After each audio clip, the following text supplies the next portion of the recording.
Last night, on the order of the President of the United States, and in support of a request from the Department of Justice, the United States military conducted an apprehension mission in Caracas, Venezuela, to bring to justice two indicted persons, Nicolas and Cecilia Maduro. Nicolas Maduro had his chance until he didn't. He effed around and he found out. This was one of the most stunning, effective, and powerful displays of American military might and competence in American history. Like, I don't understand yet how they haven't figured this out. And now, if you don't know, now you know. Because this is the way it's going to play out. And I think people need to understand that this is not a president that just talks and does letters and press conferences. And, you know, if he says he's serious about something, he means it. But don't play games. Don't play games with this president's in office, because it's not going to turn out well. On January 3rd, 2026, the United States conducted one of the most audacious military operations since the raid that killed Osama bin Laden. In just 2.5 hours, American forces captured the Venezuelan president Nicolas Maduro from the heart of Caracas, flew him out of the country and had him in custody aboard a US naval vessel, all while facing armed resistance in a heavily fortified compound. This was Operation Absolute Resolve. I'm going to break down exactly how this operation unfolded, from the months of planning to the final extraction, using information from official Pentagon briefings, military sources, and multiple verified news reports. This is the complete tactical picture of how America pulled off what President Trump called one of the most stunning displays of American military might in history. Let's get into it. Nicolas Maduro has been the president of Venezuela since 2013.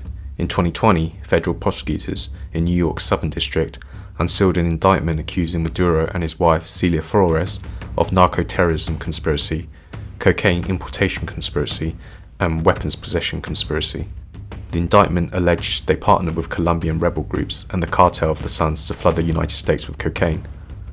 The Trump administration had been ratcheting up pressure on Venezuela throughout 2025. In August 2025, CIA operatives deployed to Venezuela, beginning a covert surveillance of Maduro.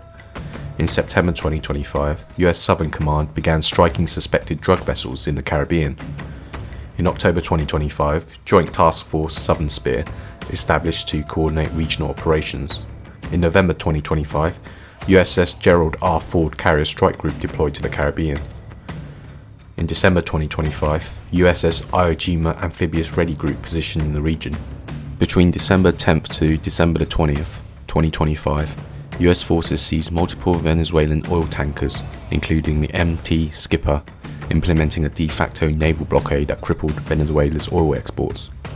And in late December, CIA conducted the first land strike on Venezuelan soil, hitting a dock allegedly used by Tren de Aragua cartel. By early January 2026, the US had assembled approximately 15,000 military personnel in the region, with access to bases across Puerto Rico, US Virgin Islands, El Salvador, Dominican Republic, and Trinidad and Tobago. The Trump administration characterized this as a law enforcement action with military support to execute a federal arrest warrant. Secretary of State Marco Rubio stated that President Trump had inherent constitutional authority for the operation. However, the legal basis remains controversial, with multiple lawmakers from both parties questioning whether congressional authorization was required. Starting in 2025, the CIA deployed a small team into Venezuela. Their mission was to develop what Joint Chiefs Chairman General Dan Kane called the extraordinary insight into Maduro's daily routine and security arrangements. According to multiple sources, including the New York Times, the CIA had a human source with close access to Maduro, detailed knowledge of his eating habits, information about his pets, complete mapping of his security protocols, real-time tracking of his movements. US forces constructed a full-scale replica of Maduro's compound for rehearsal purposes.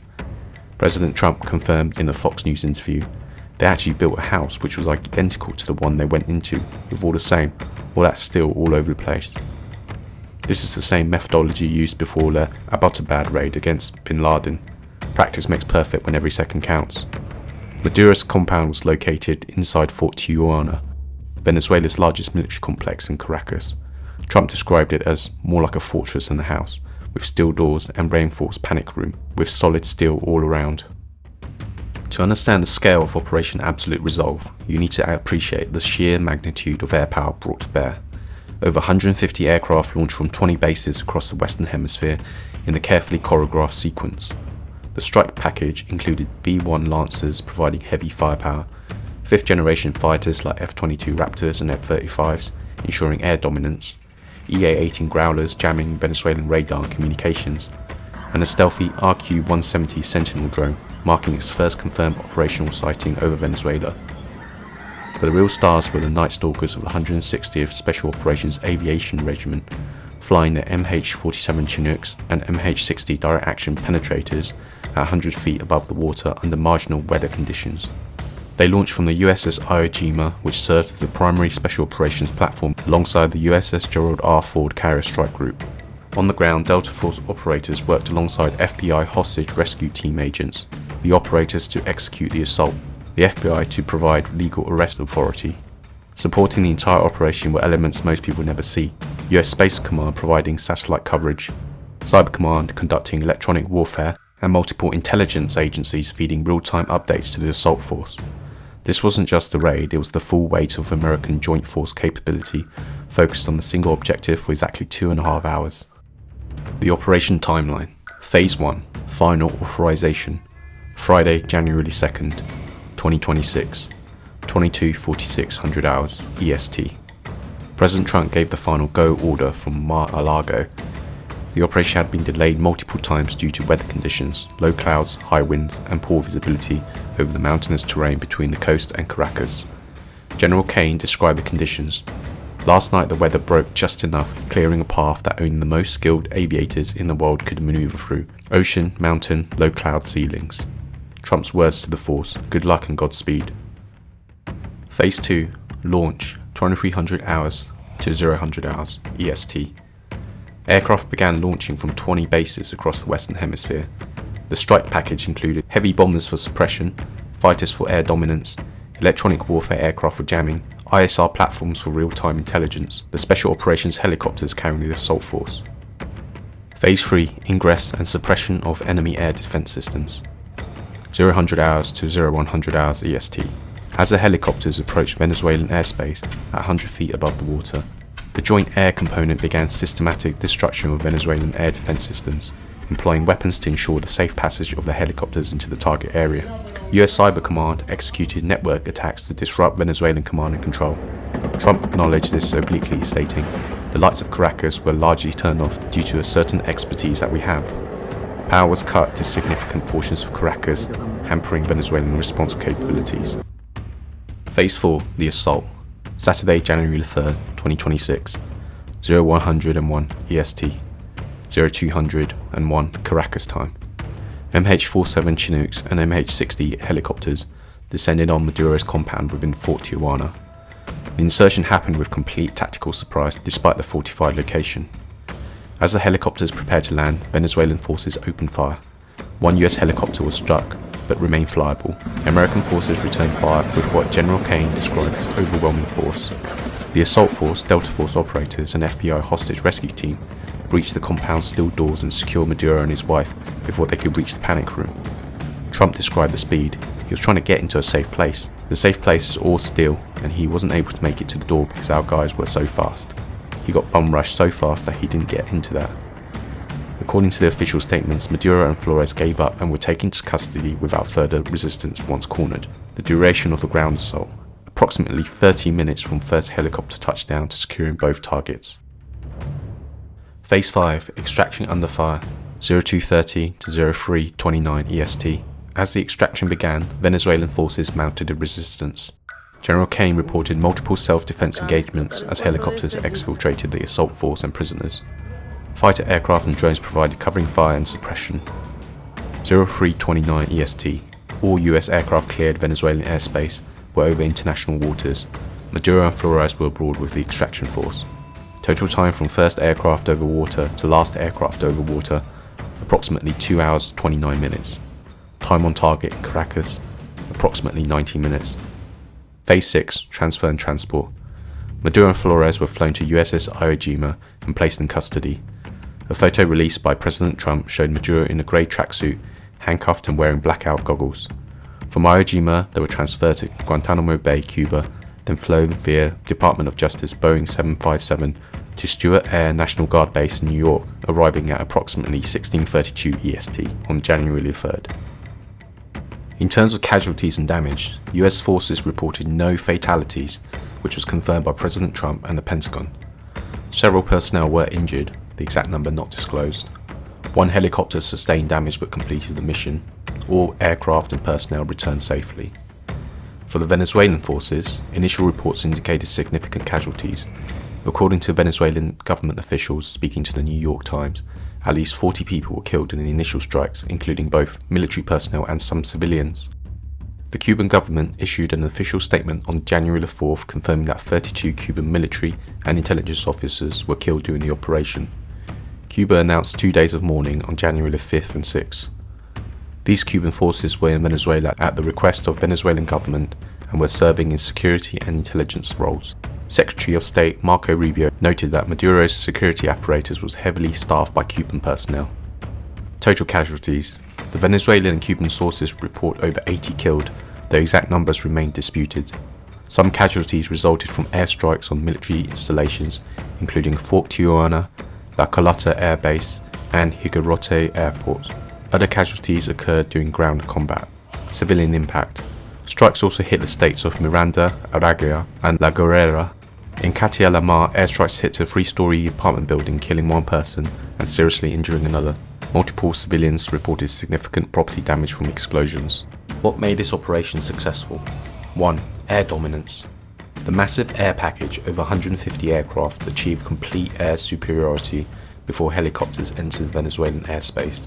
The combination of stealth aircraft, F-22s, F-35s, RQ-170, electronic warfare, EA-18 Growlers, and heavy strike capability, B-1 Lancers, overwhelmed the Venezuelan defences.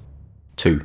Intelligence preparation. 5 months of CIA ground operations provided the detailed intelligence necessary for mission success. Knowing Maduro's exact location, routine, and security measures eliminated variables. 3. Rehearsal. Building training on a full-scale mock-up of the target allowed the assault force to execute with muscle memory when seconds mattered. 4. Multi-domain operations. The integration of air, ground, cyber, and space assets created a synchronized effect that paralyzed Venezuelan response. Cyber attacks disrupted command and control. Electronic warfare jammed communications. Kinetic strikes destroyed air defenses. Special operations forces executed the capture. 5. Speed and violence of action.